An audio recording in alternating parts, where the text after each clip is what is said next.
Olá, bom dia, 10 horas 3 minutos, horário de Brasília. Vamos lá, tá começando mais uma edição do nosso... Você vem com a gente, né? Até às 11h30 a gente tá por aqui. Na maior e melhor rede de rádio do Brasil. Informação, entretenimento, prestação de serviço, tudo isso na nossa conversa matinal hoje, quarta-feira, 7 de dezembro de 2016. Cabo de guerra institucional. O Senado mede forças com o Supremo Tribunal Federal e mantém Renan Calheiros na presidência da casa. O futuro que eu pedi. Adeus! Você é daqueles que não estão entendendo nada sobre as mudanças na Previdência? Tá preocupado? Muita calma nessa hora ainda. Daqui a pouco Denise Campos de Toledo comparece ao Morning Show para esclarecer essas dúvidas. Imperdível numa entrevista fofa, muito fofa.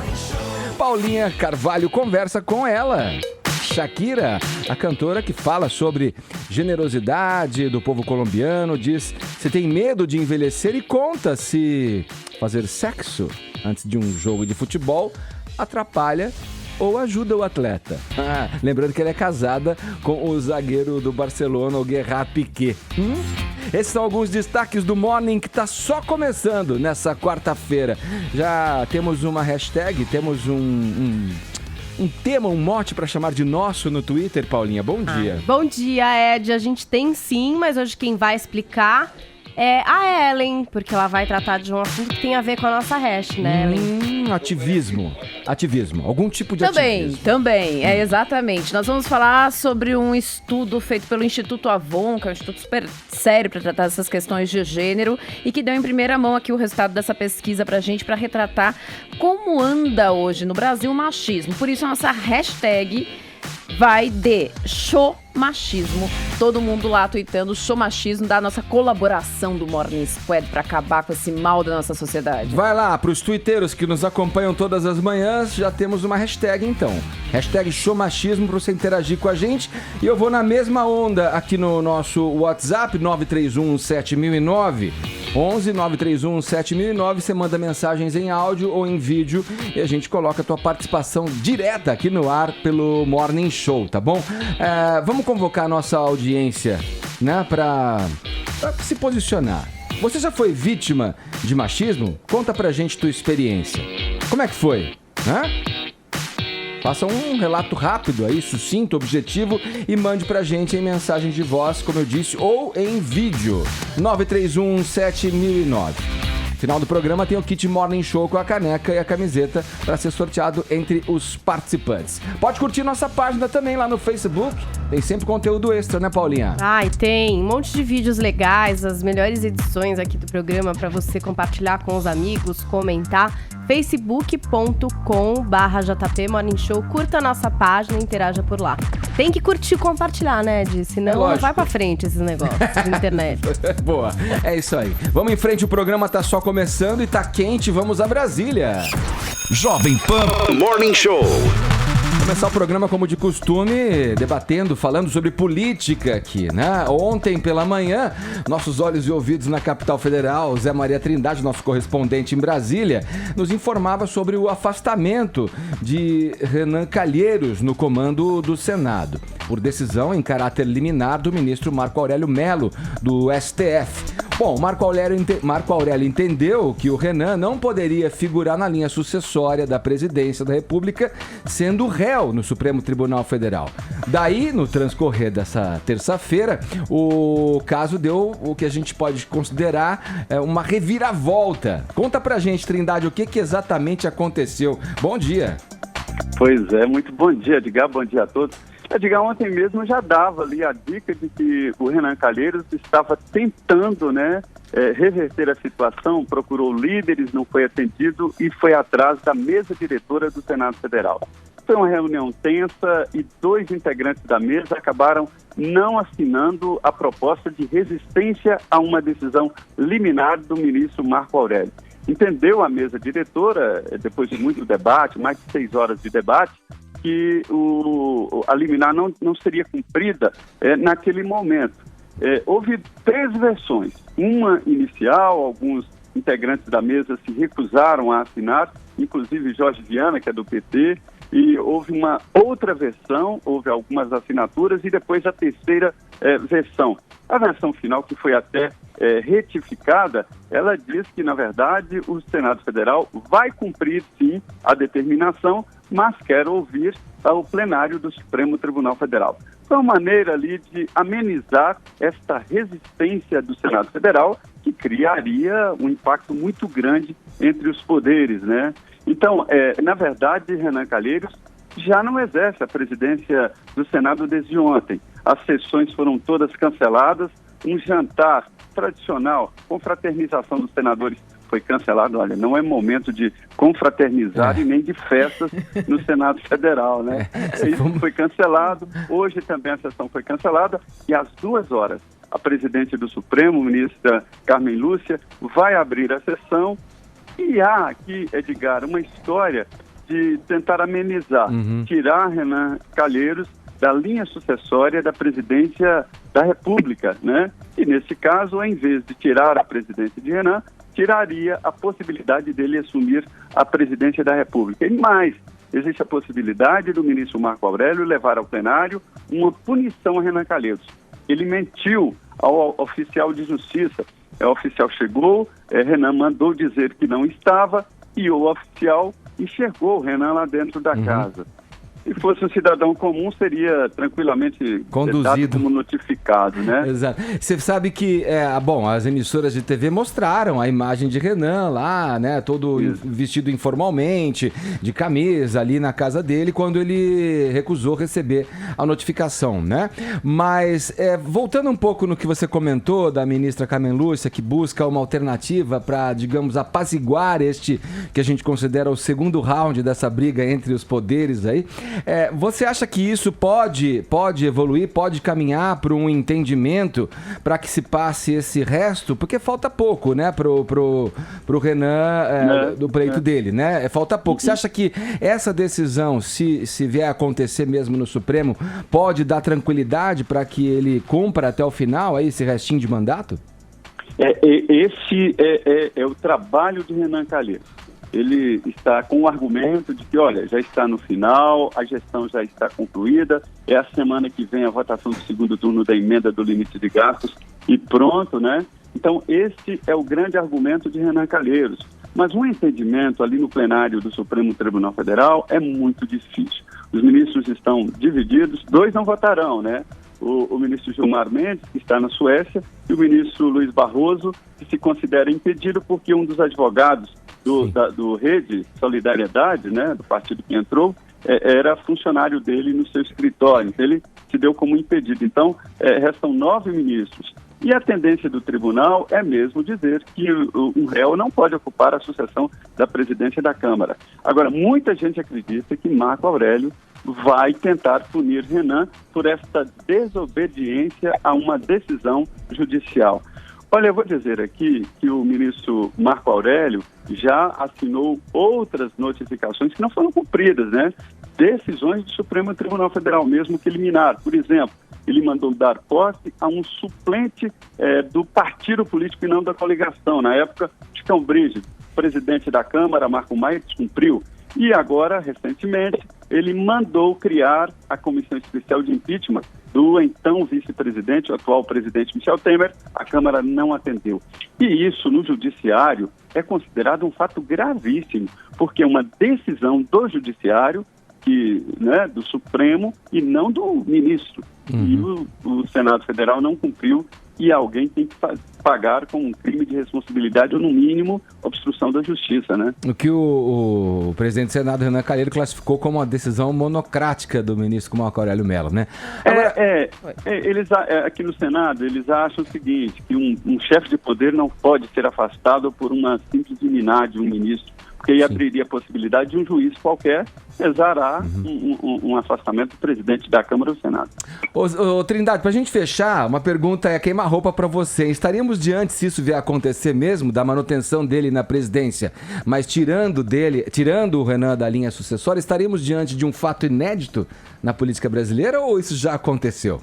Pois é, não aconteceu. Isso é um fato novo. E, aliás, essa grande questão foi apresentada quando o Eduardo Cunha se transformou em réu. Agora o Renan é o Eduardo Cunha do momento, né?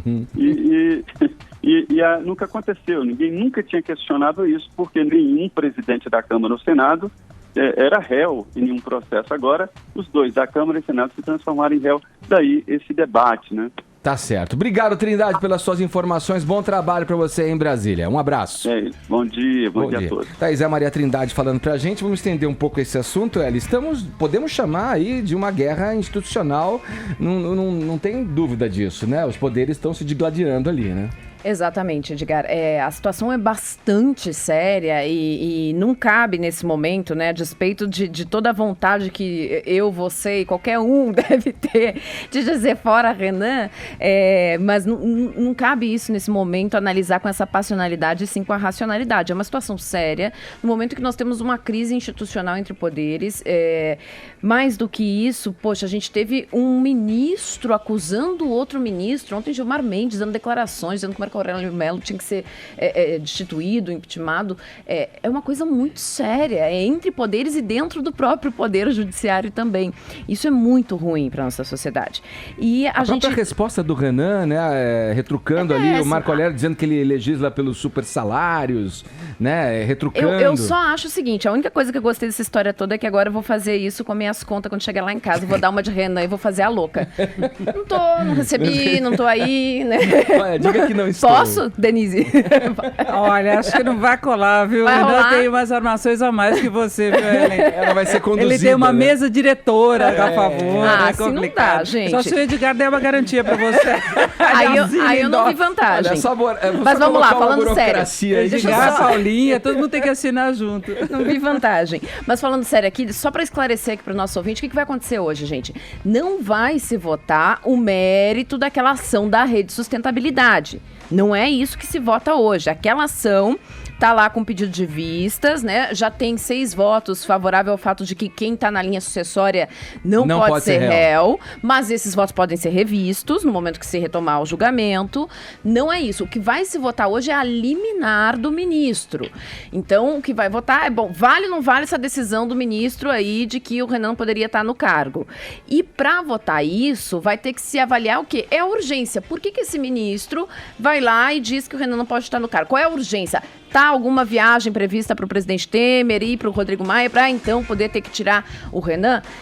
E como é isso que vai se votar, a tendência toda é que, inclusive, o Supremo não acate essa liminar, que o Supremo acabe mantendo o Renan no cargo para tentar contornar essa crise institucional entre os poderes, que é seríssima e acho até que sem precedentes neste nível. Se a gente parar para pensar, nós não temos precedentes nesse nível de crise institucional aqui no país. Ok, vamos lá. Da política para a economia, como vocês já puderam perceber, Denise Campos de Toledo já está entre nós aqui. Bom dia, Denise. Bom dia, pessoal. Olha, tem muita dúvida com relação a essas mudanças na Previdência que vêm sendo anunciadas aí, né? Eu hoje mesmo estava tomando um cafezinho aqui com a dona Lúcia, que preparou um cafezinho delicioso aqui na Jovem Pan, e ela me perguntava, o que acontece no meu caso? Eu tenho 5 anos... Vamos pegar esse exemplo? Acho que é uma coisa didática boa para se dizer. Faltam 5 anos para me aposentar. Né? Faltam 5 anos para eu começar a receber a minha aposentadoria. Como é que fica para mim? Vai ter que trabalhar um pouquinho a mais. Quanto, Denise? Vai ter uma transição. Aí depende do tempo de contribuição dela, porque são as duas coisas juntas. Pode chegar 1 ano e meio a mais de trabalho, 6 meses, depende do período de contribuição junto com a idade, e aí haverá esse cálculo. Agora, quem tiver condição de se aposentar quando a lei for aprovada, isso deve demorar um tempo, né, Edgar? Deve se arrastar em 2017, aí fica preservado todo o direito de se aposentar. Né? Então, o governo quer evitar, inclusive, que as pessoas corram recorrendo, porque a gente tem atualmente 2 fórmulas para você se aposentar. Ou o fator previdenciário, se você não tiver a idade mínima, que aí tem um abatimento sobre o cálculo do benefício, ou então aquela fórmula 8595.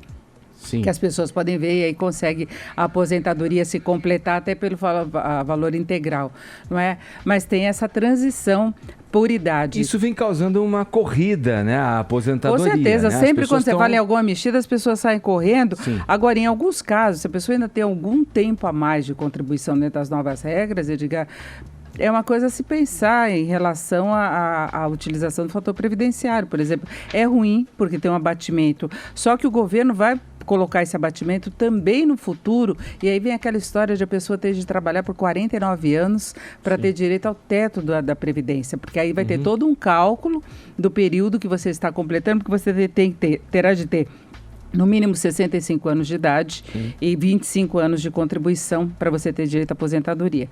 Então, quando você junta essas duas coisas, você pode chegar a esse cálculo de 49 anos. Agora, não está definido ainda. Inclusive, essa questão da transição, eu acho que eles podem reduzir um pouco a exigência para não ter tanta resistência no Congresso, que esse é o grande problema, é que já está quase para se aposentar. Pessoas que começaram a trabalhar muito cedo. Então, tem gente que não tem a idade para se aposentar, mas começou a trabalhar muito, muito novo. Não é? Isso é normal e pega. Agora, a reforma, ela tem pontos importantes. Primeiro, ela vai unificar a questão dos servidores, não é? Vai ser a mesma legislação. Ela vai também unificar trabalhadores rurais, e aí os empregadores vão ter que pagar, e em muitos casos você não tem nem registro. Claro que vai ter que ter uma contribuição também do lado do trabalhador, mas você vai ter todo um sistema unificado, ver se há alguma mudança também depois em relação aos militares e políticos, que essa é uma cobrança de toda a sociedade, que não pode excluir, que tem muito privilégio, mais privilégios, fora toda essa roubalheira que a gente tem acompanhado, todas as irregularidades, mas o governo não quis mexer agora nisso. Né? Pelo que você está dizendo, essas flexibilidades que acontecem diante das condições de trabalho de cada classe, estou falando de insalubridade, por exemplo, que eram previstas já na eles têm alguma... Estão todas equalizadas agora? Vai ter uma diferença só para bombeiros e policiais militares. Sim. Que tem uma diferenciação nessa questão dos servidores, porque tem regras específicas, não é? E preservar. Agora, a questão é políticos e militares. Militares, eles falaram que vão ter uma proposta específica, porque eles têm algumas condições específicas, não é?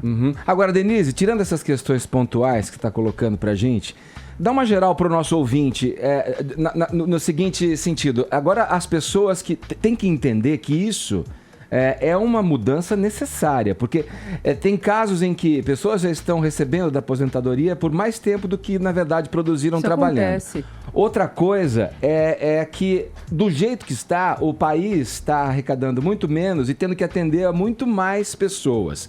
Então, quer dizer, é uma mudança que se faz urgente e necessária, né? Não tem por jeito, pior não que quebra. seja. Por pior que seja. Não tem. Por exemplo, essa questão de idade é uma coisa que vai ter que ser colocada em algum momento mesmo. As pessoas estão vivendo mais tempo. Eu acho que um grande erro que teve aqui no Brasil foi o fator previdenciário. Porque ele permitiu que as pessoas se aposentassem muito novas, e aí veio aquela tentação. A pessoa está lá com 50 anos, olha, já fechando as contas, eu posso me aposentar. Continuo trabalhando, então eu vou ter esse reforço de renda. A pessoa esquece que ela vai estar reduzindo a aposentadoria dela, e depois, quando ela se aposentar de verdade, tiver que viver com aquilo, não dá. Sim. Então tem muita gente, teve todo aquele processo da desaposentação para pedir uma revisão para quem continuou trabalhando, que não foi aprovado. Não passou, mas foi exatamente o fator previdenciário permitiu que um contingente imenso da população se aposentasse novo demais. E aí as pessoas vão viver 80 anos, 90 anos, a média subiu, está um pouco acima de 70, mas tem muita gente que chega aos 100. Sim. E aí como é que sistema que aguenta uma situação como essa? Não é? Então, pelo menos a idade mínima tem que ter, vai ter que respeitar quem já está na transição, eu acho que essa vai ser a negociação maior, que o governo vai ter que fazer alguma concessão para respeitar que já está lá na beira, assim, faltando, como você falou, da situação da Lúcia, isso daí vai ter que ser colocado de uma outra forma. Sim. O Congresso deve negociar. Agora, não tem jeito, quebra. E tem um problema, Edgar, porque o governo tem essa proposta de PEC dos gastos. Isso vai engessar o aumento das despesas do governo com base na inflação do ano anterior. A Previdência corre por fora com um rombo imenso que não para de crescer, que cresceu 80% em relação ao ano passado. E isso é progressivo. Aí, se você não barra esse aumento, a Previdência vai abocanhar todo o orçamento do governo, porque ele não pode aumentar. Sim. Então, ele vai ter uma limitação legal pela Constituição, que vai ser essa PEC dos gastos, que tem que ser aprovada agora em segundo turno pelo Senado. E aí, se não aprova a reforma da Previdência, vai ficar tudo muito difícil de ser administrado. Fora que o sistema previdenciário não se sustenta no longo prazo mesmo. Quebra. Aí, quem está com a aposentadoria não vai receber. É o que está acontecendo agora com os estados. Sim. Eles brincaram com as contas públicas, e aí chega numa situação que não consegue pagar salário, que tem que aumentar a contribuição de servidores, que é uma coisa que você não imaginava. O cara que já está aposentado, ele vai ter que dar uma contribuição maior.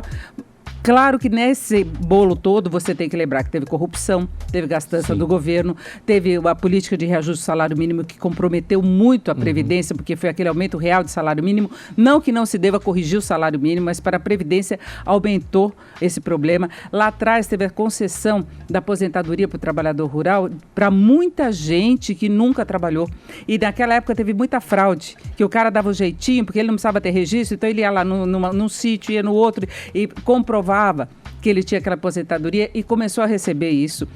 Então você teve uma série de benesses do histórico todo da Previdência e todos os governos foram empurrando com a barriga. As brechas achando no sistema foram sendo preenchidas. E né? ninguém quis encarar essa briga. Né? É uma coisa até que eu acho que Michel Temer fez bem. Ele tem um prazo curto, Sim. É um governo que assumiu depois do impeachment e ele comprou essa briga da reforma da Previdência, até porque ele pegou as contas públicas totalmente quebradas, deterioradas. Ele está lidando com um rombo de 170 bilhões nas contas deste ano. Se ele fizer tudo certinho, no ano que vem o rombo cai para 139. O Brasil só vai ter condição de ter saldo positivo nas contas. Quando? Em 2019 ou 20. Isso se sair a PEC dos gastos, se sair a reforma da Previdência. Então, por aí você tem uma ideia do que está acontecendo. Do tamanho do E aí não consegue bancar serviços básicos, né? Esse é o problema. Sabe que eu acho também que, de fato, a aposentadoria tinha que ter uma idade mínima, né? Eu acho que é 36 anos, assim. 36 anos. Já tá pensando, ele quer ficar cuidando das crianças em casa. Mas pô, 2? Com 2. E não vai ser a aposentadoria que vai te livrar, não. Pra você comprar fralda só com aposentadoria, você tá perdendo. Mas é isso que nós temos a situação, né, Edgar?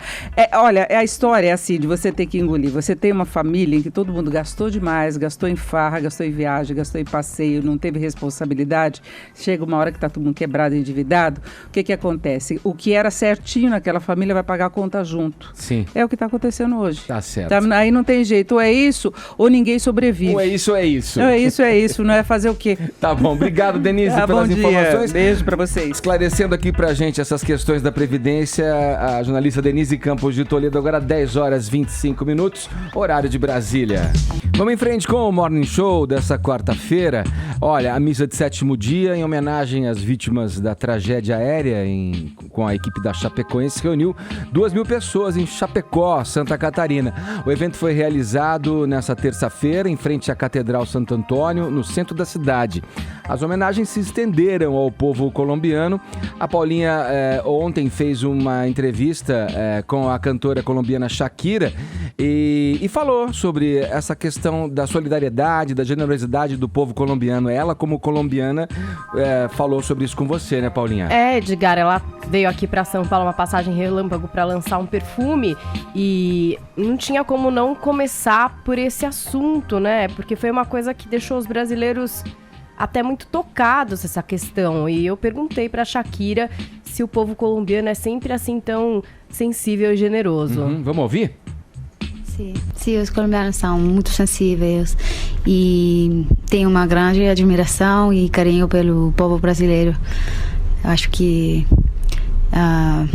isso foi a sua maneira de expressar que todos estamos acompanhando os brasileiros e os familiares dos falecidos neste episódio terrível e tão triste.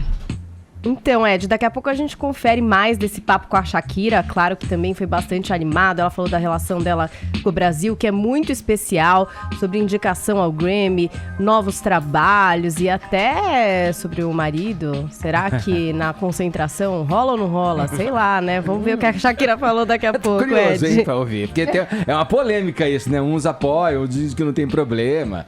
Outros não, falam, não pode, tem que se abster mesmo. Estamos falando de sexo, pessoal, isso. Veremos. Antes da Será que Shakira tem o mesmo discurso de Romário? Estamos falando da peleja antes da peleja. Exatamente. O jogo antes do jogo. O jogo antes do jogo. Daqui a pouco a Shakira conta pra gente, Ed. Agora 10 horas 31 minutos, horário de Brasília. Vem cá, Paulinha, vamos comigo aqui. Tem mais papo teu com a Shakira pra gente ouvir agora. O que tem aí nessa conversa, hein? Nossa, a gente falou de tudo da vida que deu pra falar. Queria dizer que a Shakira é das artistas mais simpáticas que eu já entrevistei na vida, mais simples, mais queridas e linda, né? Maravilhosa, quase com 40 anos, deixa a menina de 18 no chinelo. Vamos começar por aí. Vamos começar a ouvir essa conversa muito mesmo. gostosa com a Shakira. Ela já tá quase quarentinha? É. Tempo passa pra todo mundo, né, fia? Não é verdade? Vamos lá, vamos ouvir. Hoje saíram os indicados pro Grammy Awards e você recebeu uma indicação pela faixa Try Everything, que foi feita pro filme Zootopia. Você faz a personagem Gazelle. Tá indicado como melhor música feita para uma produção audiovisual. Como foi essa experiência?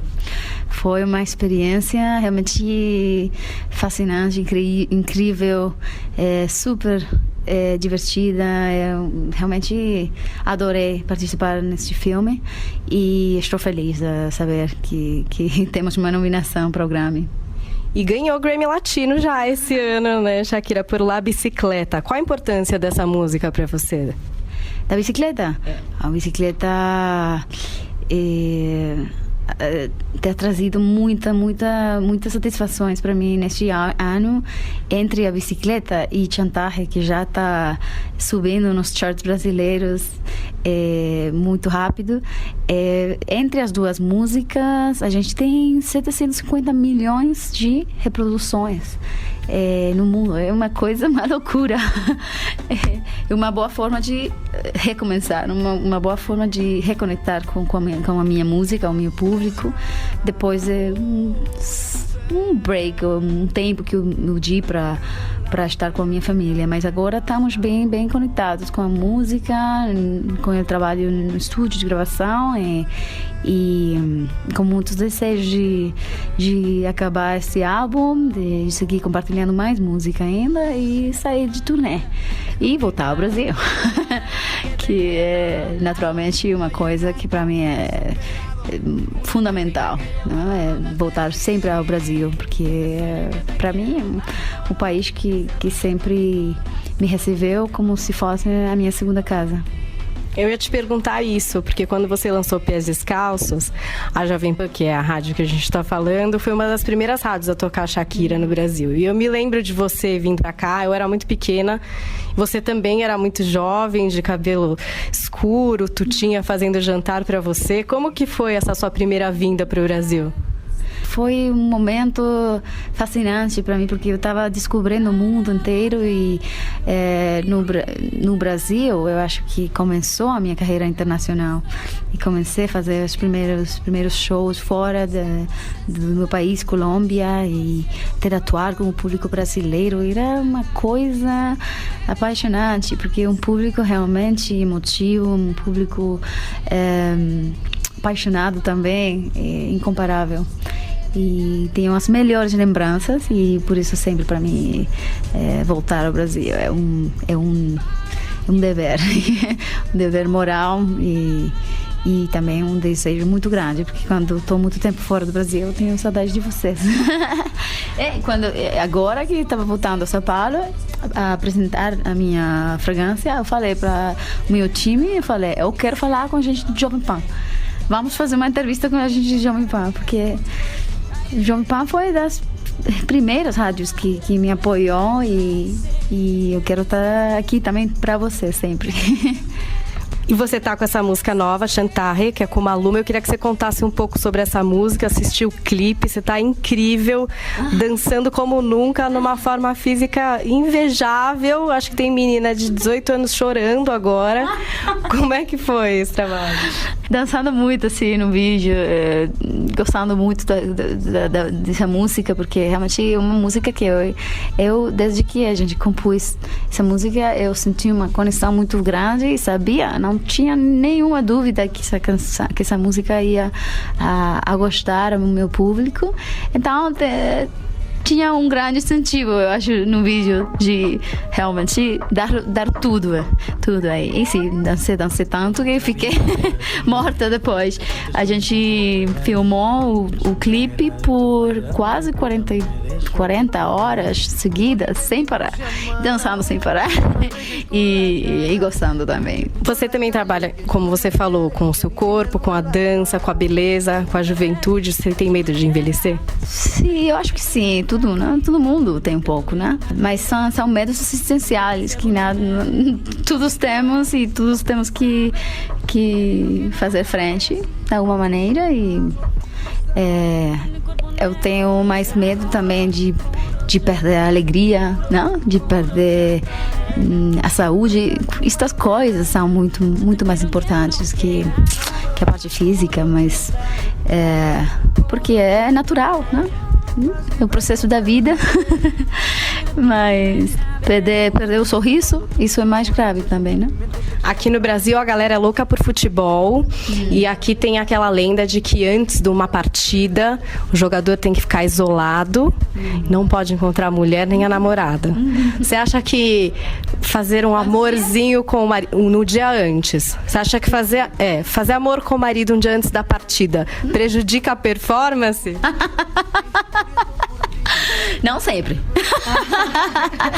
Tem vezes que ajuda.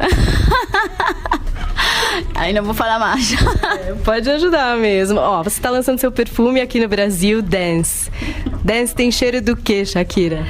Dance tem um cheiro de modernidade, de elegância, frescor, personalidade, tudo isso. E amor, tem cheiro do quê? O amor tem cheiro de Gerard Piqué. E família tem cheiro do quê? Família tem cheiro de bebê. E o cheiro da liberdade, hein? Da liberdade? Cheiro de Maricia. Ó, agora eu vou te fazer uma última pergunta. A gente já tem os indicados pro Grammy. E na categoria de melhor música, a gente tem a Adele com Hello, Beyoncé com Formation, Lucas Graham com 7 Years, Rihanna e o Drake com Work e o Stress Out de 21 Pilots. Pra quem que você torce, Shakira? Eu torço pelos meus amigos. Rihanna, porque é muito boa pessoa e gosto muito dela, e também da Beyoncé. Então, pra Shakira vai dar empate nesse Grammy. Obrigada, Shakira. Você é muito legal, é muito simpática. E a gente espera de volta aqui no Brasil pra show com a Jovem Pan, hein? Eu quero estar lá. Eu também, obrigada. Obrigada por tudo. Olha aí. Tem mais fofa que essa mulher maravilhosa. Olha o português que ela fala, a questão que ela fez de falar português com todo mundo, que foi muito legal, né? Às vezes a gente acha que vai ter alguma frescura zero. E a Shakira, ela é tão incrível que desde os 18 anos ela tem uma fundação que chama Pés Descalços. E ela tava super feliz, Ed, porque na semana passada ela recebeu um prêmio, porque uma das escolas que ela fundou e que ela financia foi eleita a melhor escola da Colômbia no ranking de instituições públicas do país. E ela falou que isso pra ela é melhor do que qualquer Grammy. Quer dizer, é uma grande artista mesmo, mas que mantém uma simplicidade incrível, e essa ligação com o Brasil foi onde ela começou de fato a carreira internacional. Shakira, muito obrigada, e foi muito bacana, o pessoal gostou aqui também, e todo mundo reconhece, até na voz, assim, né, não precisa nem de imagem, o quanto ela é carismática e querida. Boa, muito bom. Vamos girar o assunto no Morning Show, agora vamos falar de tecnologia / crime, né? Tá aqui com a gente nosso especialista, Carlos Aros. Fazia tempo que você não vinha aqui, Carlos Aros. Fazia tempo que você não me fazia levantar cedo, Edgar. Ô, Aros, vamos lá, vamos falar desses dispositivos conectados à internet aí que podem ajudar, né? Contra as contravenções, contra os crimes. O que você poderia dizer pra gente? Eles ajudam e facilitam, né? Você sabe que... É verdade, tem os dois lados, eles né? facilitam a criminalidade. Eu tava conversando com o Arcon ontem, e aí falando sobre o tema de hoje e tal, e eu citei 3 ou 4 casos que aconteceram nas últimas semanas que mostram a fragilidade dos sistemas e como nós não estamos preparados para enfrentar essas situações. Então, o primeiro caso e que me chamou muita atenção foi em São Francisco. Um cara qualquer, sei lá, da casa dele, conseguiu tirar do ar o sistema de trens, sabe? As pessoas não conseguiram mais comprar bilhete. A galera ficou 3 dias rodando de graça porque o governo não conseguia fazer o controle ser retomado. E aparecia uma simples mensagem: olha, os seus dados estão conosco, vocês têm que pagar um valor X se vocês quiserem de novo operar e ter o controle desse sistema. Foi um caso emblemático, vários artigos foram publicados por especialistas mostrando a fragilidade de um sistema que deveria ser muito protegido, porque, poxa, é o sistema de transportes de uma das maiores cidades do mundo. Cara, você falando isso, agora eu tô pensando o seguinte, me lembrei de Desobediência Civil do Henry David Thoreau, né? Porque assim, a gente fala, óbvio, um crime, que você tá indo contra uma lei, quer dizer, você tá burlando um sistema, você tá tomando proveito de uma coisa pública, enfim. Mas para um resultado, digamos que a lá Robin Hood, né? Assim, tipo... Agora você quer que eu vá mais longe? E essa é fresquinha, tá? A União Europeia ontem entrou numa briga ferrada com uma empresa norte-americana, uma fabricante de brinquedos, porque é uma boneca, né? As crianças estão pedindo os brinquedos e tal, os pais estão dando esse brinquedo para as crianças, por quê? Porque ela tem uma interação, né? A criança fala e a boneca responde. É uma espécie de inteligência artificial, tem um software Sim. ali, ele grava o que a criança está dizendo e consegue responder. Só que o que ninguém percebeu é que para que isso possa acontecer, não é como se a boneca fosse independente, ela está conectada a um servidor. A empresa que fabrica a boneca grava a voz das crianças, tem um registro de todas as crianças que têm esse brinquedo e que interagem com ele, e podem usar aquilo porque nos termos de uso daquele brinquedo diz que aquela gravação ou aquelas gravações podem ser usadas para fins quaisquer. Você escolhe o que você quer fazer com a voz da criança, só que os pais não sabiam. E isso gerou, um comitê norueguês descobriu isso, levou para a comissão da União Europeia, e agora uma discussão muito séria sobre a inteligência, né, a internet das coisas. Poxa, isso está conectado, está na mão das crianças e você não consegue medir o que está sendo feito. Uhum. E aí a gente pode ir mais longe. Babá eletrônica, uma série de ferramentas que estão no nosso dia a dia e que a gente não faz ideia de que estão conectadas. Sim. Eu estava lendo recentemente um artigo publicado por um especialista em segurança digital e ele falava sobre isso, sobre a importância de prestar atenção no quão perigosas são essas possibilidades oferecidas pela chamada internet das coisas. Tá tudo conectado. Hoje você pode comprar produtos pela tua geladeira. A geladeira consegue identificar que tá faltando um determinado produto, te comunica e você autoriza a compra. Uhum. É uma porta para um criminoso virtual. Uhum. Só que porque para isso ela tem que estar conectada à internet. Sim. E as pessoas não percebem isso. Tem estudos que dizem que até 2020 vão ser 30 bilhões de dispositivos conectados no mundo. Nós somos 7 bilhões de pessoas, mais do que o dobro de indivíduos. E a galera tinha medo da boneca da Xuxa, né? É isso, a boneca da Xuxa era fichinha perto desses aparelhos. E as pessoas fala assim que o demônio ainda tem muito poder. Agora tem um relatório recente, só para fechar em números, o relatório mais recente diz que só em 2016, perceba que o ano não acabou e eles fecharam esse balanço até outubro, novembro, comecinho de novembro. Sabe qual foi o valor do prejuízo provocado por crimes digitais? Pro brasileiro, hein? Só no Brasil? Só no Brasil. Quanto? 10 bilhões de dólares. É muita grana. Muita grana, hein?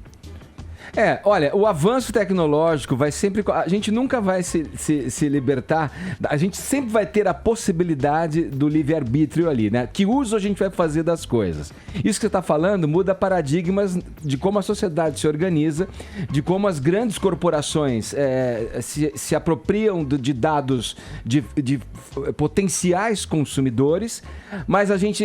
você vê o caso do cara aí do trem, né? Que burla a lei, comete um crime diante da legislação vigente atual, mas causa, entre aspas aí, um benefício à população que passa a ter o transporte. Sim. Só que essa mesma população, gratuito. Se a gente for pensar, ela é um alvo potencial desse cara. Porque ele pode, se ele conseguiu acessar o sistema de trens, ele pode também, de algum modo, invadir as contas dessas pessoas, claro. e, por exemplo, desligar as redes de transmissão de energia. Tá tudo conectado à internet. Eu posso desativar a energia de uma determinada região. Há algum tempo atrás, os servidores dos maiores sites norte-americanos ficaram fora do ar. O Twitter ficou fora do ar. A Amazon ficou fora do ar. porque alguns caras promoveram um ataque, eles usam um ataque de força bruta. São várias tentativas, você sobrecarrega esse servidor. Então a ideia não é sequestrar dados, é simplesmente dizer, olha, eu posso derrubar você. Então eles foram sobrecarregando os acessos a uma velocidade, um volume, tamanho, que era impossível você conseguir responder. E os servidores caíram. Então eles tiraram do ar serviços como a Amazon e vários outros.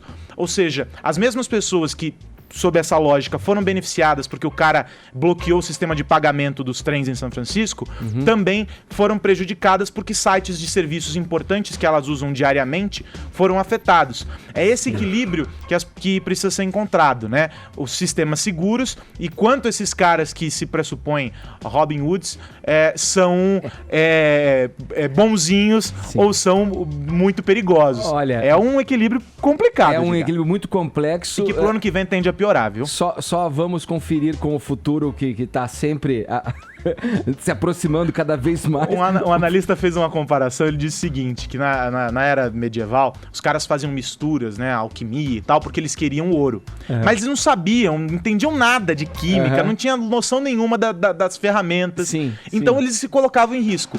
Hoje, com a tecnologia, nós vivemos isso. Estamos tentando buscar coisas e avanços e etc, mas só que a gente desconhece essa entidade chamada internet. Onde vai dar isso aí, perigoso. Né? Bom, um paradigma que vem com o avanço tecnológico e com o uso que se faz desse avanço tecnológico.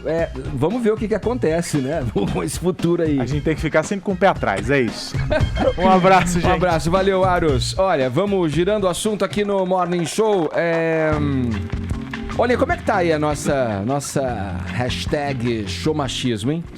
Showmachismo está maravilhosa, todo mundo usando, muita gente elogiando aqui a Shakira, achando ela a pessoa mais fofa do universo. Outros com dúvida ainda a respeito de machismo e feminismo, né, Ellen? Bastante, né? Muita gente confundindo as coisas aqui. Bom, quem deve participar do debate sobre as condições iguais entre homens e mulheres na sociedade brasileira, hein?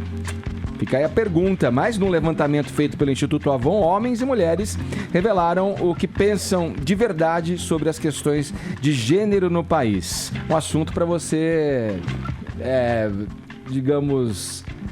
Discorrer sobre, esmiuçar pra gente. Vamos começar didaticamente, gente, explicando aqui. A Paulinha falou da dúvida, né? Muita gente diz assim, mas se machismo é o cara que trata a mulher mal, então por que feminismo é quem quer igualdade?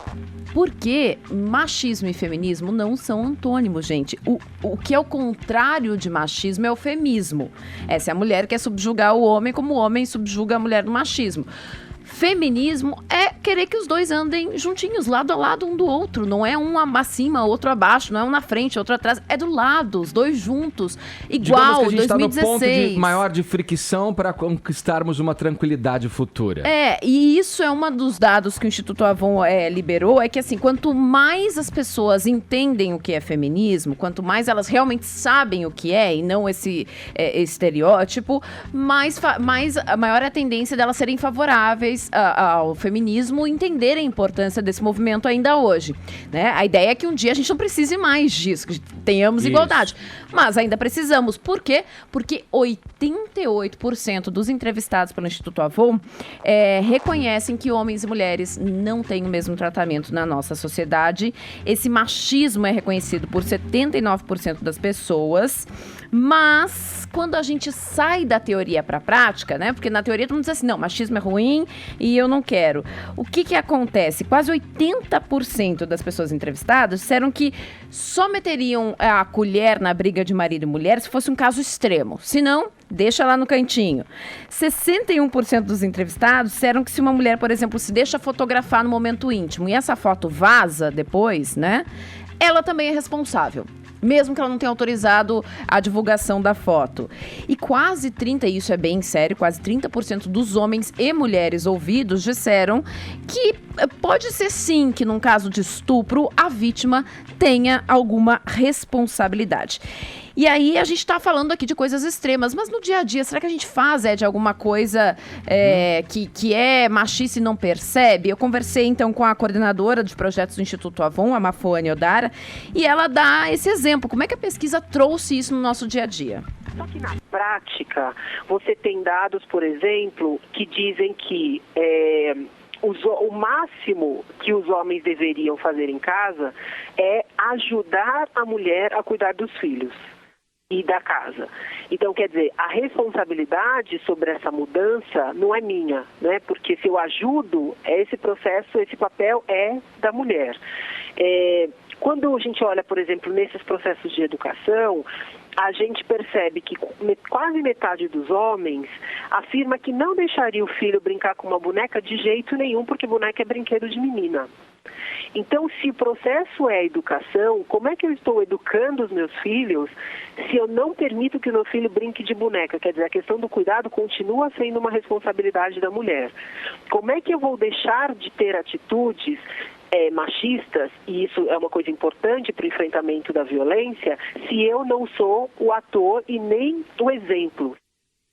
Ou seja, aqui no Twitter eu achei muito bacana, eu não vou achar o nome dela, se meu filho assiste Frozen, brinca de boneca, qual a questão em torno disso, gente? Porque desde criança você tem que entender que você é responsável, você não está ajudando sua mulher a cuidar dos filhos, você também é responsável, isso é exemplo. E aí, claro, o que eu perguntei pra ela tem como mudar? Essas pessoas que se identificam como machistas querem mudar e como elas mudam? A educação dos filhos no respeito às mulheres é fundamental para isso acontecer na visão dos homens. A outra coisa é o não ter atitudes preconceituosas ou machistas, né? E o terceiro ponto que os homens colocam é que a conversa entre os homens sobre o preconceito e a discriminação e violência contra as mulheres precisa acontecer. Ou seja, é no papo, sobretudo no papo de homem para homem que essa mudança acontece. Por exemplo, Edgar, se alguém te manda ali um nude num grupo de WhatsApp dos amigos, né, sem autorização de alguém, você tem coragem de dizer, cara, isso não é legal, você não podia estar mandando esse tipo de coisa aqui? Não, inclusive já saí de grupos por conta disso, numa boa. Porque tem grupos que têm um propósito, foram formados em cima de um propósito. Quando começa a desvirtuar, perde a razão de ser. Então aquilo pra mim é uma perda de tempo. Mesmo que você fale, mas você silencia, né? Ou tem o WhatsApp. Mas você tá sendo consentindo, né? Você tá ali ligado àquilo de alguma maneira. Então eu já prefiro sair fora. Já aconteceu isso. E acho que com muita gente que tá me ouvindo agora. Aqui, a Kelly Marques, essa mãe maravilhosa, que ela me lembrou aqui no Twitter, que falei que deixa o filho brincar de boneca e tudo mais pra entender a responsabilidade. 43% dos homens disseram que, Edgar, que pega mal reclamar de receber esse tipo de coisa no grupo de WhatsApp dos amigos. Reclamar? Mas que preocupação é essa? Pegar mal com quem? E é isso que a gente tem que entender. É essa conversa. É eu não ser omisso. É quando eu ver esse tipo de coisa, eu dizer, cara, não é legal, não é por aí o caminho. E é aí que a gente trabalha pra uma igualdade. Boa. Vamos lá, aproveitando aí o assunto, eu vou revelar aqui a nova enquete do Morning Show no Opinapan. Se você não tem, vai lá, baixa, é gratuito, você não paga nada e passa a interagir por mais essa fonte aqui com a Jovem Pan. Vai na Google Play ou na App Store, preenche um cadastro e interaja com a gente. Olha, agora eu pergunto, nos últimos anos o Brasil se tornou mais machista ou menos machista? Tá? Dê sua opinião pra gente. Logo mais no decorrer da semana, o resultado aqui neste mesmo Morning Show. Vamos para a boa notícia. Agora é a hora da boa notícia. Chega sempre próximo das 11 horas da manhã. A boa notícia. Eu falo aqui de uma situação de empreendedorismo. Um cara aí, ele era sacoleiro.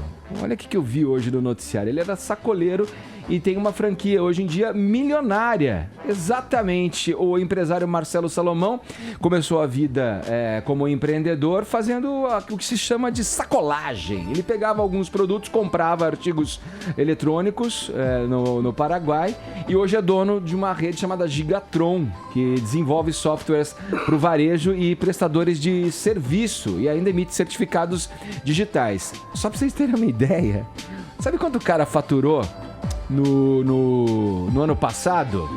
17 milhões de reais. Caramba! Ele trabalhava no banco, né? Na área de processamento de dados de um banco. Tinha 15 anos, fazia estágio lá. E começou a fazer esse corre aí, como se diz na gíria popular, de produtos comprados, né, de informática no Paraguai e revendendo aqui no Brasil. Ele juntou aí no começo alguma grana, começou a viajar de 2 vezes por mês, aproximadamente, comprava coisas e vendia aqui e foi levando o seu trabalho junto com essa atividade de sacoleiro. E aí o que acontece? Começou a faturar, juntou uma grana, chegou a R$80 mil como sacoleiro, abandonou o trabalho dele no banco e hoje tem uma empresa que fatura 17, só no ano passado, faturou 17 milhões de reais em plena crise, meus amigos. Isso é ou não é uma boa notícia? Claro que é. Jovem Pan Morning Show. Vamos em frente, falando de música, ou mais precisamente premiação, né, da música. Saíram as indicações pro Grammy. O que você traria de destaque pra gente aí, Paulinha? Nossa, tem um monte de coisa, né? O Grammy acontece o ano que vem, em 12 de fevereiro. De ontem foram divulgados os indicados. São muitas categorias, porque a gente tem as segmentadas, né? Tipo rock, Rhythm and Blues, World Music, são várias as categorias, então a gente vai bater... Será que tem a categoria psicodélico? Será que tem? Eu acho que não tem a categoria psicodélico, viu, Ed? Daqui a pouco vamos abordar esse tema aqui no programa, hein? Mas fica a dica, hein? Fica a dica, Grammy, não vai ter essa categoria? Mas enfim, a gente até falou que a Shakira foi indicada para uma que é uma canção feita para uma produção audiovisual. Por exemplo, é uma das categorias que não tem tanto destaque assim. Sim. Mas nas principais a gente tem uma briga entre duas rainhas esse ano, Beyoncé e Adele. Elas estão no páreo para 3 das principais categorias. Então, para canção do ano, álbum do ano e gravação do ano. A gente tem brasileiro também concorrendo esse ano, Edgar, o Caetano Veloso e o Gilberto Gil. Na categoria World Music, eles competem com o álbum Dois Amigos, Um Século de Música, Multishow Live. A gente tá ouvindo então, aí, enquanto você fala aí, ó. Um trechinho esse aqui, álbum ó, de Nossa Gente. Reúne o conteúdo do show que eles fizeram em 2015 aqui em São Paulo, nessa turnê que comemorava os 50 anos de amizade da dupla. Mudaram o Brasil, né? Fizeram vários shows, né? Mas o que tem na gravação é desse show de São Paulo, né? Do álbum. Então tem Andar com Fé, Beck em Bahia, Reconvexo, várias versões aí, mas dessa vez só banquinho e violão, sabe assim? Voz e violão. Desse jeito que a gente tá ouvindo agora, por exemplo, ó. Os deuses igualando todo encanto, toda dança, os ratapanos dos tambores gratificam. Quem fica não pensa em voltar. Afeição à primeira vista. Lembrando que o Gil já ganhou Grammy em 99 com o álbum Quanta Live e em 2005 também com letra acústica, e o Caetano ganhou em 2000 com o disco Livro. Então, 2 que já, enfim, venceram. Eles concorrem aí com outros grupos. No meu blog tá tudo lá especificado se você quiser conferir, mas aí a gente tem as competições assim brutais, né, da música pop. O álbum Lemonade da Beyoncé, por exemplo, tem 9 indicações. Gostei desse termo aí, competições brutais, é isso da aí. Pop Music, né? Avassaladoras. Beyoncé que tem 20 Grammys na prateleira. Pop. Que esse ano, olha que louco, ela foi a primeira artista que recebeu indicação, tanto como em pop, rap e rock. Louco, né? Vai entender essa poderosa que é a Beyoncé. Se ela não levar esse ano com o melhor álbum pra Lemonade, realmente vai ser muito estranho. Mas a competição é complicada, porque tem Lemonade da Beyoncé, 25 da Adele, Views do Drake, que também foi um álbum muito falado e que conseguiu muitos plays e vendas, o Purpose do Justin Bieber e talvez o mais alternativo deles, Edgar, que é um álbum de um artista country chamado Sturgill Simpson, e chama A Sailor's Guide to Earth. Eu até deixei essa música separada pra gente ouvir um pouco. Não tá aí? Deixa eu ver. Ah, meu Deus, será que não? Como é o tá nome? passando o clipe aí da faixa Breakers War. Já tá, ó. Porque talvez seja o álbum que a gente menos conhece, né? Quanto que a gente não ouviu de Adele, Beyoncé, Drake e Justin Bieber esse ano? Não paramos de ouvir. Mas esse artista, principalmente no Brasil, é bastante desconhecido. Então faz um tipo de som aí entre country, folk, indie, assim, uma coisa bem gostosa mesmo, Ed. Então tá aí, ó, esse é o Sturgill Simpson, que concorre como álbum do ano no Grammy desse ano. Belo clipe, hein? Bonito clipe mesmo. Bela fotografia. Oh, how the breakers roll, keep pulling farther from shore. Vamos continuar. Diferente, né? Peraí, só falta a última categoria Tem mais uma? Tem, querido, Já né? chegou A na canção psicodélica, do então. ano. Ah, não. Vai lá. Qual será? Qual é a Formation, de Beyoncé? Hello, de Adele? 7 Years, de Lucas Graham? I Took a Pill in Ibiza, do Mike Posner? Took a Pill in Ibiza. Putz, como tocou essa música, né? Ou Love Yourself, do Justin Bieber. Aí tem gravação do ano e tantas outras categorias. Tem um apanhado geral lá no blog pra quem quiser conferir. jp.com.br/Paula Carvalho. Façam suas apostas. Eu sou rainha Beyoncé esse ano. Ela tem que ganhar tudo. Você tá Sabe postando por quê? suas fichas, né? Porque eu faço parte de um squad. É? Sou Você uma é do abelha fã-clube? da rainha Beyoncé. Além de uma Little Monster da Lady Gaga, que passou ignorada aí. Muito provavelmente pela data de lançamento do álbum Joanne. Ainda na música, a gente recebe aqui no estúdio do Morning Show jornalista, pesquisador e colecionador de discos, Bento Araújo, editor do poeirazine.com.br, que tá lançando este livraço aqui para você que nos acompanha pelo YouTube. Tá vendo em minhas mãos? Olha aí que bacana, olha aí, lindo sonho delirante, 100 discos psicodélicos do Brasil. Ficou muito bacana, edição bilíngue, tratamento estético muito legal, ó, coisa fina mesmo. Bom dia, Bento. Bom dia, Edgar Piccoli. Cara, é maior prazer receber você aqui. Você teve a última vez foi com o Kid Vinil, no dia do rock, né? Sim, cara, né? E a campanha tinha acabado de iniciar, né, o crowdfunding aí do livro, e agora tô com o filho aí, trazendo pra você, cara. Que demais, ficou muito bacana o livro mesmo, é um material imprescindível para quem aprecia música, a música brasileira dos mais variados gêneros, porque quando se fala em psicodelia, a tendência é colocá-la dentro do gênero e da linguagem estética do rock and roll. Mas aqui no caso, quando se fala de Brasil, né, a licergia tropical invade outros gêneros, a MPB inclusive, né, Bento? Sim, Edgar, inclusive até caras que vinham lá da Bossa Nova, eu até falo, os bossa novistas já eram veteranos aí por volta de 68, quando surgiu a Tropicália, e lançaram discos psicodélicos, né? O caso do João Donato, do Marcos Valle, que estão no livro também. Cara, e figurões da MPB, Wagner Tiso, o próprio Milton, com o pessoal do Clube de Esquina, sim. Né? Ô Bento, vamos lá. Que tipo de som pode ser definido como música psicodélica? E que ingredientes tem que esse som ter para ser considerado um som psicodélico? Então, Edgar, no Brasil, cara, essa coisa começou a bater da psicodelia pós-Beatles mesmo, né? Aquela fase do Sgt. Pepper's Lonely Hearts Club Band, lançado em 67 e tal. Isso caiu que nem uma bomba aqui no Brasil. E o pessoal da Tropicália, né? O Gil, Caetano, o Gal Costa, Tom Zé, o pessoal assimilou essa influência da música psicodélica inglesa e acabou criando algo autoral, bem genuíno nosso aqui, que foi a Tropicália, que eu considero o primeiro movimento psicodélico por excelência nacional, né? E, cara, tem tudo a ver, assim, com essa coisa de um novo conceito na época, né? De um disco conceitual, as músicas, talvez uma ou outra, uma com relação à outra, assim, tendo uma relação estética também com a capa, né? O formato álbum mesmo que surgiu a partir de 67 em diante, né? Que antes o rock and roll era aquela coisa dos compactos e tal, e depois do Sgt. Pepper's a coisa virou um negócio de conceito de álbum. E você citou a Tropicália, né? Como referência aí, como o pontapé inicial para a música psicodélica brasileira, que era exatamente um movimento que se caracterizava pela mistura estética de coisas a princípio divergentes até, mas que juntas se transformaram em algo novo, a tal antropofagia estética sonora ali, né?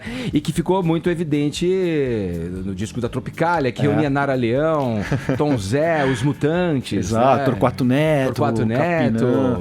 É isso que você falou, Edgar, a conexão é total, essa coisa antropofágica mesmo, que é uma herança dos modernistas lá da Semana de Arte de 22, que vieram cair também um conceito que os tropicalistas trouxeram de volta à tona, né? E modernizaram isso para os anos 60 e 70. Cara, e a coisa mais legal que você quando você falou, eu estava pensando, é que o ponto de partida, o pontapé é a música, né? Mas quanto de cultura não vem carregado nessa mochilinha, né? Exato, de referências que você, a partir do conhecimento desses sons e expandindo esse conhecimento, chega em outras expressões artísticas, né? O quanto que o Brasil já era psicodélico, né, Edgar? Mesmo antes desse surgimento da Tropicália. Se a gente pegar o Chacrinha, por exemplo, né? Já é um ícone psicodélico aí da nossa cultura e da nossa comunicação, né? Vamos começar. Mas, Bento, Bento, define aí psicodelia. O que é? Tem gente que associa a droga. Ah, sim. Eu acho que é um elemento. Tem a ver? Tem, eu acho que tem. Tem, né? Se você pegar as iniciais de Lindo Sonho Delirante, você vai chegar numa sigla que talvez diga alguma coisa. LSD, pra quem não sabe. E você viu o Bento soletrar? quando foi começar a explicar quando que surgiu isso e tal, ele falou, o movimento bateu, né? E tá batendo até hoje em alguns, né? Tá batendo muito, meu. Mas então tem a ver com droga. Tem a ver sim, é um fator importante, eu acho, assim.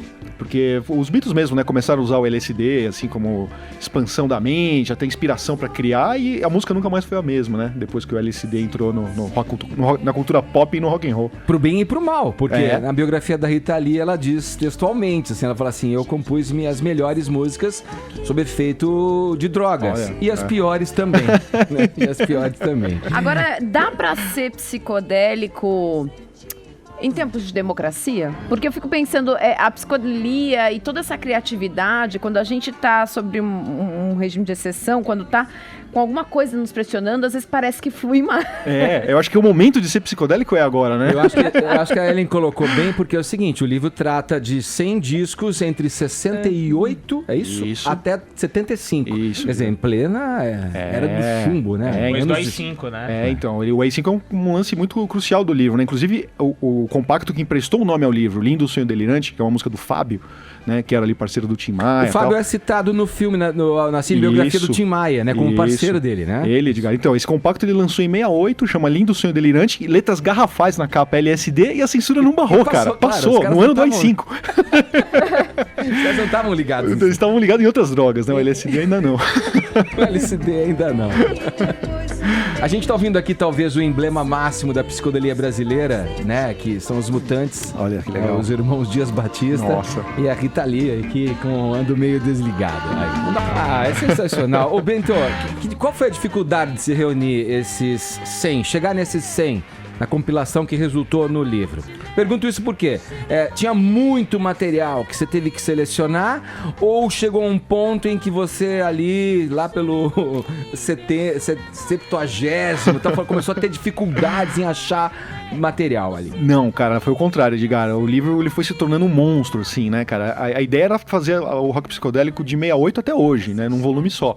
Só que a coisa foi crescendo de uma maneira, cara, quando eu fui ver tinha vários álbuns na mão, né, pra contextualizar e ouvir, e aí, cara, precisei fechar um recorte até 75, né. O que entraria de hoje, da música de hoje nesse seu livro? Ah, tem bastante coisa pra entrar, tem o Bulgarins, por exemplo, né, tem o Anjo Gabriel, que eu sempre cito, que eu gosto pra caramba, e aquelas bandas dos anos 90. É de Goiânia, o Bulgarins? De onde é o Bulgarins? Eu acho que sim. O Anjo Gabriel, Recife, né? Recife, E tem aquelas bandas dos anos 90, que a psicodelia brasileira estourou mesmo nos anos 90, né, com o Mofo, final dos anos 90, com o Laranja Freak, o Júpiter Maçã, toda essa galera poderia entrar num segundo volume. Tem alguma banda pop, assim, que tenha um quê comercial, que às vezes tem alguma coisa de psicodélico, mas passa batido por nós, e você reconhece ali, ó, esses caras têm uma certa inspiração. Eu acho que tem sim, por exemplo. Deixa eu lembrar um nome, assim, talvez fora do Brasil até, né? Bom, putz, agora você me pegou assim, mas eu já percebo uma influência psicodélica em várias bandas, assim, às vezes assistindo shows. Evandro assim. Benhart, talvez. Sim, claro, né? Inclusive da Tropicália, né? Grande tropicalista aí, né? Tropicalista. O Beck também, o Beck é um cara que também gosta muito dessa fase da psicodelia brasileira, né? O próprio Sean Lennon, cara. Outro dia eu vi um clipe do Sean Lennon com o Les Claypool, né? Do Primus, total psicodélico também, assim. Então tem vários, viu, Arcon? Beleza. Vai, Paulinha. Agora, você falou que você viu no programa, estava começando o financiamento, crowdfunding para fazer o livro. Como que é em fazer crowdfunding? Às vezes a gente até fica aqui, vaquinha, por que fazer vaquinha? Por que não sei o quê? Já deu problema, né? Gente querendo fazer vaquinha para fazer alguma coisa que depois não deu certo. Como é que foi esse processo de ter essa ideia? Vou fazer esse livro e preciso de ajuda para publicar. E foi fácil chegar na meta? Foi, Edgar. Foi super bacana. Assim, a meta foi alcançada em 10 dias, cara. Uau! A campanha durou 40, em 10 dias eu já tinha batido a meta, né? Então, assim, eu adorei essa experiência de fazer o crowdfunding. Foi a primeira vez que eu fiz. Eu, como jornalista independente, já atuava nesse ramo com a Poeirazine, né? Que era o meu fanzine. Então, é a minha cara, assim. Quando surgiu o crowdfunding, principalmente também no Brasil, eu falei, nossa, isso é uma ferramenta que eu tenho que usar, que eu acho que vai ser bacana pra minha carreira e tal. E, assim, eu não tenho o que reclamar, gostei muito. Esse fato de já vender o meu produto ao meu público, sabe? É um lance que eu priorizo muito, assim.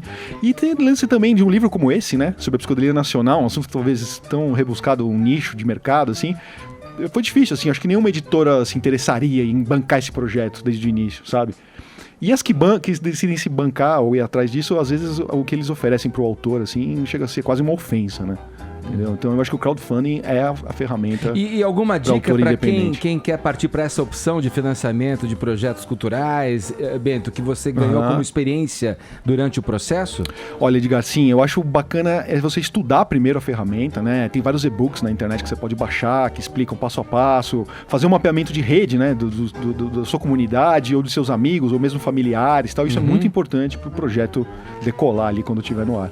Ó, a gente tá ouvindo um trecho aqui de uma banda chamada Brazilian Octopus, chamada Rodozando, olha aí. Olha, Brazilian Octopus com o Hermeto Pascoal, né, Edgar? Hermeto Pascoal. E o Lenny Gordon também. O alemão, né? O alemão Stocker. O Lenny Gordon. E o Bugarins é de Goiânia. Goiânia. Aqui tá falando a Luísa Dar pra gente aqui no Twitter. Isso aí. Você viu, ó?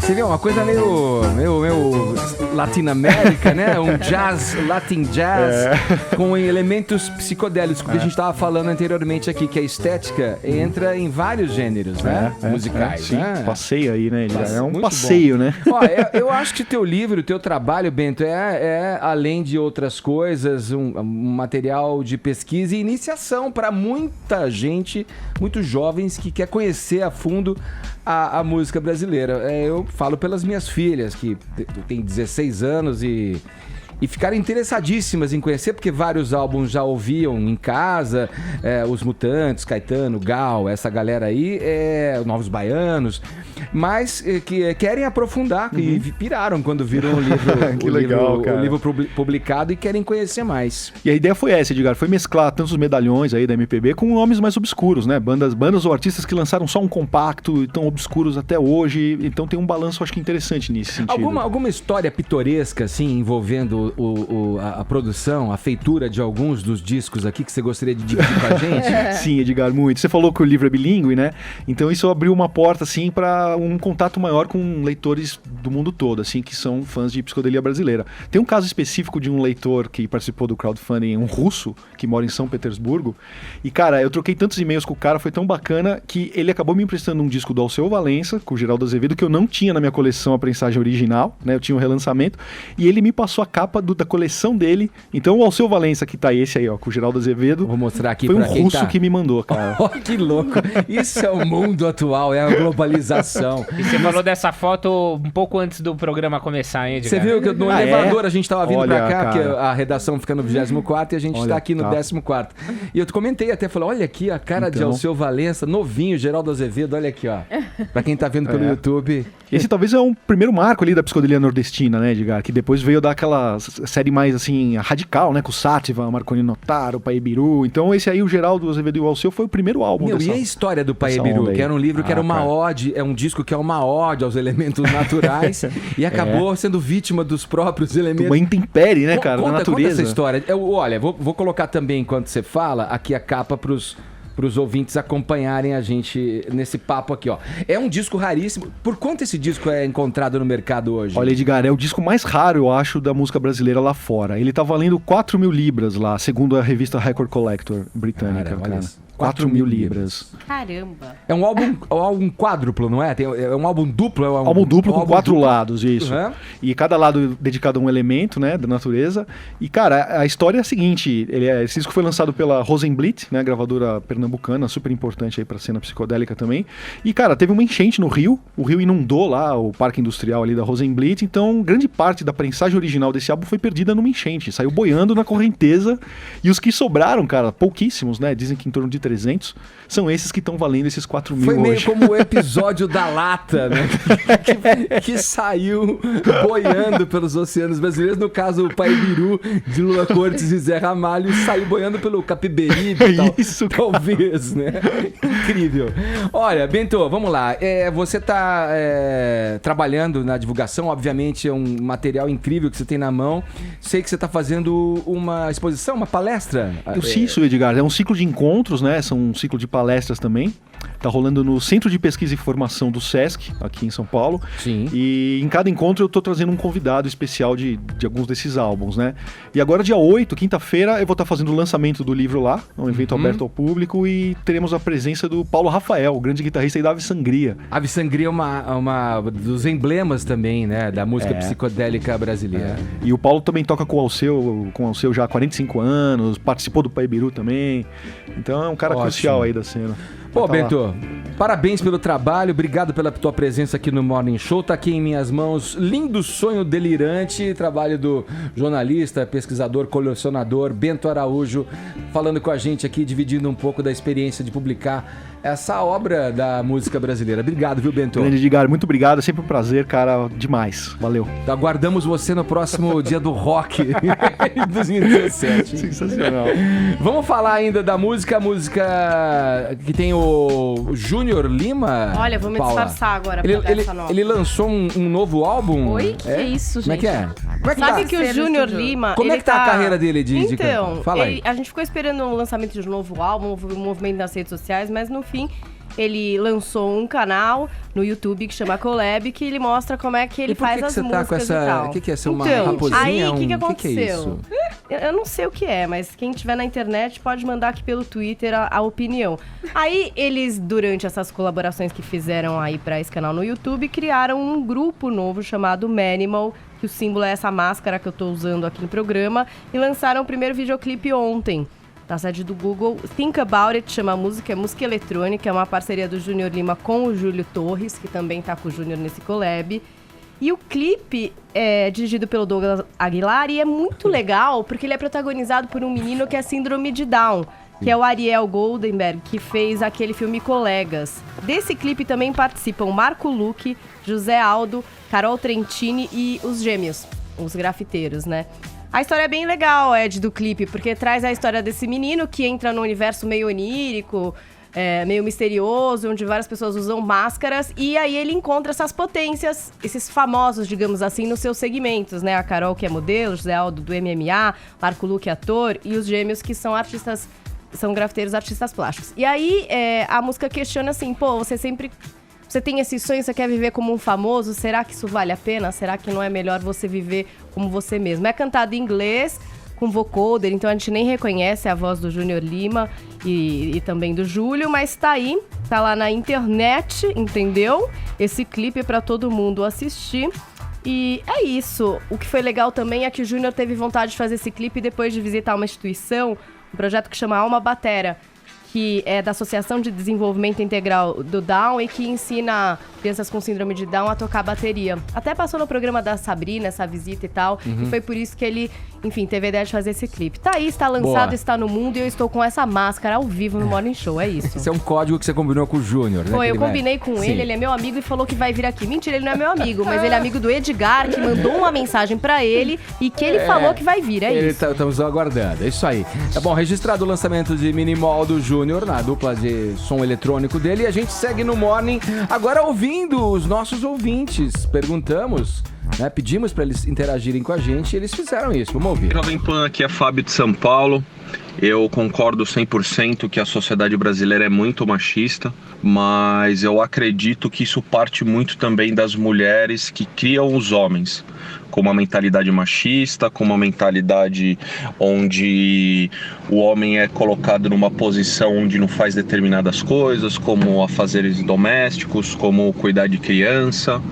E outra coisa é que a mulher também tem que estar preparada para ter um homem mais ativo, mais proativo para diversos fazeres, inclusive na obrigação de ser pai.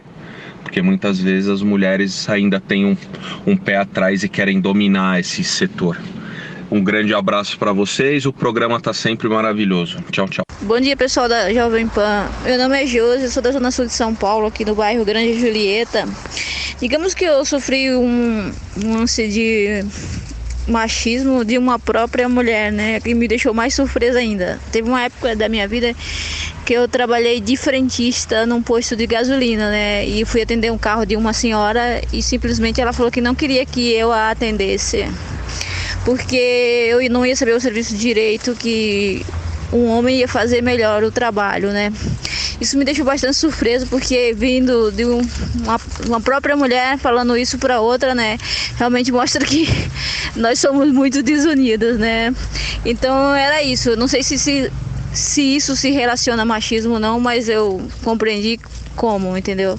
Então era isso, um abração para todos, adoro o programa de vocês. Legal, Josi. E curioso, né? Os dois que a gente ouviu tocaram na mesma questão referente ao machismo, né? Que tá A mulher arraigado na machista. sociedade, inclusive na mulher. Bom, o prêmio vai pra Josi, obviamente, não poderia dar pra você. Fábio, eu agradeço a tua participação e de todo mundo que interagiu com a gente, mandando sonoras aqui pro Morning Show. O programa acabou, infelizmente, temos que tascar fora, mas amanhã estaremos de volta a partir das 10 da manhã aqui na Jovem Pan. Beijo, Ellen. Beijo. Beijo, Paulinha. Beijo. Valeu. Amanhã tem mais a partir das 10. Tchau.